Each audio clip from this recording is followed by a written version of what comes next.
క్రీస్తునందు ప్రియమైనటువంటి దేవుని బిడ్డలారా, మన ప్రభు అయిన యేసుక్రీస్తు నామమున మీకు శుభములు కలుగును గాక. దేవుని యొక్క ఆత్మీయమైనటువంటి కొన్ని మాటలు నేర్చుకుందాము. పరిశుద్ధ గ్రంథంలో నుంచి మత్తయి సువార్త 14వ అధ్యాయము 25వ వచనాన్ని చదువుకుందాం.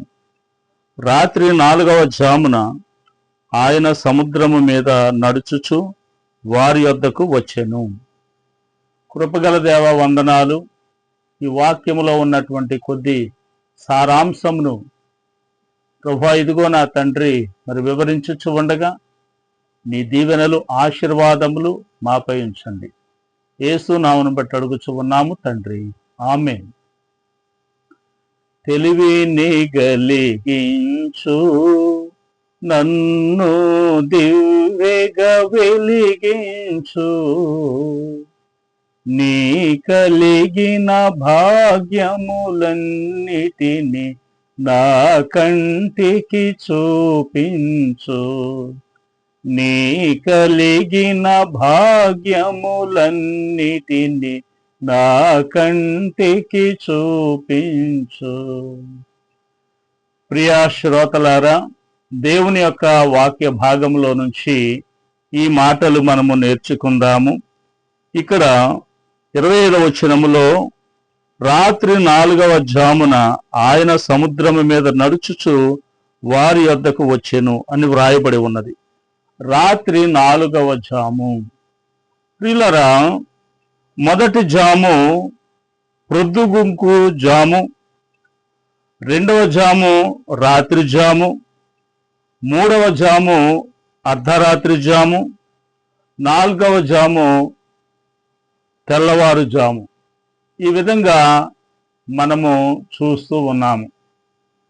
కనుక ప్రియమైన దేవుని యొక్క వాక్యము వినిచున్నటువంటి దేవుని బిడ్డలారా, ఈ 4 జాములు మనం ఆలోచన చేసినట్లయితే దైవజనులు దేవదాసు అయ్యగారు కూడా ఈ 4 జాములకు ఒక మాట తెలియచేశారు. మొదటి జాము మరి 6 గంటల నుంచి సాయంత్రం 9 గంటల వరకు, 9 గంటల నుంచి 12 గంటల వరకు 2వ జాము, 12 గంటల నుంచి 3 గంటల వరకు 3వ జాము, అలాగే మరి 3 నుంచి 6 వరకు 4వ జాము. ఈ విధంగా ఈ జాములు మనము చూస్తూ ఉన్నాము. మొదటి జాముకి సర్పకాలమని, 2వ జాముకి చోరకాలమని, 3వ జాముకి భూతకాలమని, 4వ జాముకి దూత కాలమని తండ్రి గారు సెలవిచ్చినట్లుగా మనము చూస్తూ ఉన్నాము. అయితే దేవుని యొక్క వాక్యము మనం చూసినట్లయితే ఈ శిష్యులైనటువంటి వారు ప్రభువుతో పాటు ఉండి వారు అనేకమైనటువంటి ప్రభు చేస్తూ ఉన్నటువంటి కార్యములను చూస్తూ, ఆశ్చర్య కార్యములను చూస్తూ వారు ముందుకు కొనసాగుతూ ఉన్నారు. 22వ వచనాన్ని మనం చూసినట్లయితే, వెంటనే ఆ జనసమూహములను తాను పంపివేయునంతలో తన శిష్యులు దోణి ఎక్కి తనకంటే ముందుగా అద్దరికి వెళ్ళవలెనని ఆయన వారిని బలవంతము చేసెను. ఆయన జనసమూహములను పంపివేసి ప్రార్థన చేయుటకు ఏకాంతముగా కొండ ఎక్కిపోయి సాయంకాలమైనప్పుడు ఒంటరిగా ఉండెను. అప్పటికా దోణి దరికి దూరముగా నుండగా గాలి ఎదురైనందున అలల వలన కొట్టబడుచు ఉండెను. ప్రియులారా, ప్రభువు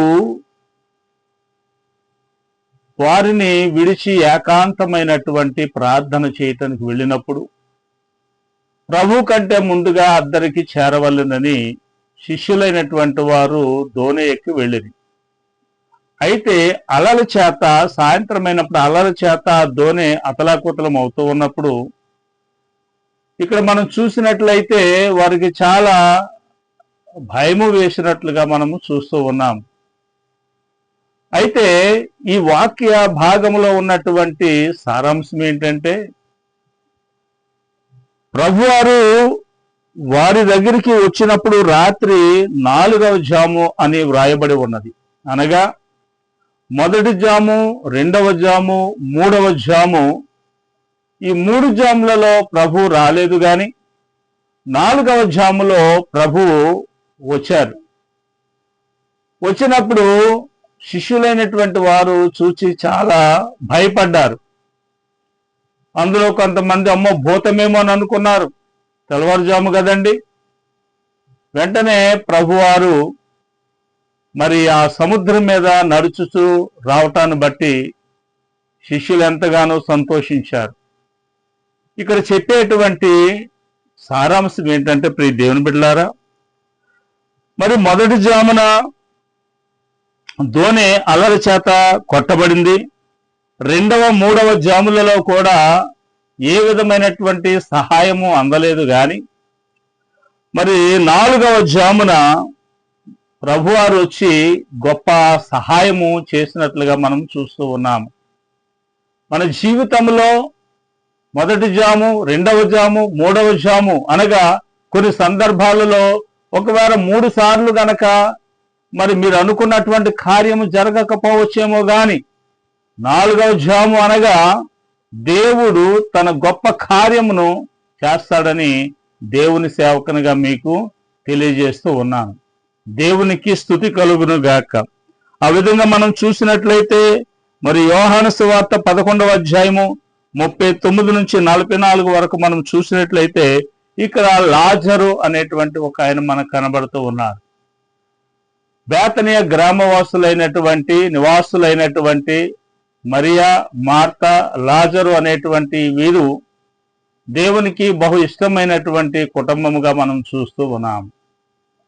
వీళ్ళరా మరి లాజరు ఒకానొక సందర్భంలో మరణించినప్పుడు, ఆయన్ను సమాధి చేసినప్పుడు ప్రభువారు మొదటి రోజు, రెండవ రోజు, మూడవ రోజు రాలేదు గాని 4వ రోజున మరి వచ్చినట్లుగా మనం చూస్తూ ఉన్నాము. వచ్చి లాజర్ని బయటకు రమ్మని పిలిచినప్పుడు సమాధిలో నుంచి సజీవుడిగా బయటకు వచ్చినట్లుగా మనం చూస్తూ ఉన్నాము. అనగా మొదటి జాము, రెండవ జాము, మూడవ జాము అనగా 3 పర్యాయములు లేదా 3 రోజులు కార్యము జరగకపోవచ్చు గాని 4వసారి మాత్రము గొప్ప కార్యము జరిగినట్లుగా మనము చూస్తూ ఉన్నాము. దేవునికి మహిమ కలుగును గాక. అదేవిధంగా మనం చూసినట్లయితే యోసేపు తన యొక్క జీవితంలో కూడా మనము అనేక విషయాలు మనము చూస్తూ ఉన్నాము. కనుక దేవుని బిడ్డలారా, మరి యోసేపుకి 17వ సంవత్సరంలో కలగన్నాడు. కానీ ఆ కళ నెరవేరిందా అనంటే మరి మొదటి 3 జాముల్లో నెరవేరలేకపోవచ్చు గాని 4వ జాములో మాత్రము ఆ కళ నెరవేరినట్లుగా మనము సాదృశ్యంగా చూస్తూ ఉన్నాము. ఆదికాండం 37వ అధ్యాయం 24 నుంచి 28 వరకు మనం చూసినప్పుడు మరి ఇష్మాయేలీయులైనటువంటి వారికి మరి అమ్మేసినట్లుగా మనం చూస్తూ ఉన్నాము. అదే విధముగా 37 నుంచి 36 వరకు మనం చూసినట్లయితే మరి పోతిఫర్ ఇంట్లోకి వెళ్ళాడు, కానీ అక్కడ కూడా ఆయన కన్నటువంటి కళ నెరవేరలేదు. ఇంకా మూడవదిగా చూస్తే 39వ అధ్యాయం 19-20 వచనాలు చూస్తే యోసేపుని ఎక్కడేసారే అంటే చెరసాలలో వేశారు. అప్పుడు కూడా తన యొక్క కళ నెరవేరలేదు. కానీ మరి ఆదికాండం 41-47లో చూస్తే దేవుడు ఐగుప్తు దేశం మీద రాజు అయి యోసేపు సింహాసనము ఆసీనుడైనట్లుగా మనము చూస్తూ ఉన్నాము. దేవునికి స్తుతి కలుగును గాక, దేవునికి మహిమ కలుగును గాక. అనగా 1, 2, 3 జాములలో యోసేపుకి ఏ విధమైనటువంటి సహాయము దొరకపోయినప్పటికీ కూడా 4వ జాములో దేవుడు అద్భుతమైనటువంటి ఆశ్చర్యకరమైనటువంటి కార్యము మరి యోసేపు పట్ల జరిగించినట్లుగా మనం చూస్తూ ఉన్నాము. కనుక దేవుని యొక్క వాక్యం వినిచినటువంటి ప్రియమైనటువంటి దేవుని బిడలారా, మరి చీకటి తొలగిన వెమ్మటే సూర్యోదయం అయినప్పుడు ఏ విధముగా అయితే మరి వెలుగు అనేటువంటిది ప్రకాశిస్తుందో నీ జీవితంలో మొదటి 3 జాములలో ఒకవేళ నువ్వనుకున్నటువంటిది నెరవేరకపోవచ్చు, కానీ 4వ జాములోనైనా నీతి సూర్యుడైనటువంటి దేవుడు నీకు గొప్ప సహాయం అందించి గొప్ప కార్యములను నీ యొక్క జీవితంలో జరిగిస్తూ ఉన్నాడు. కనుక ఆ విధమైనటువంటి గొప్ప కార్యము దేవుడు నీకు నీ కుటుంబానికి మీ అందరికీ కూడా మంచి జరిగించాలని, మేలు కలిగించాలని దేవుని సేవకుడిగా ఈ వాక్యము సెలవిస్తూ ఉన్నాను. దేవుడు మిమ్మలను దీవించును గాక. ఆమేన్. ప్రభు యొక్క కృప మీకెల్లరకు అనుగ్రహింపబడును గాక. ఆమేన్.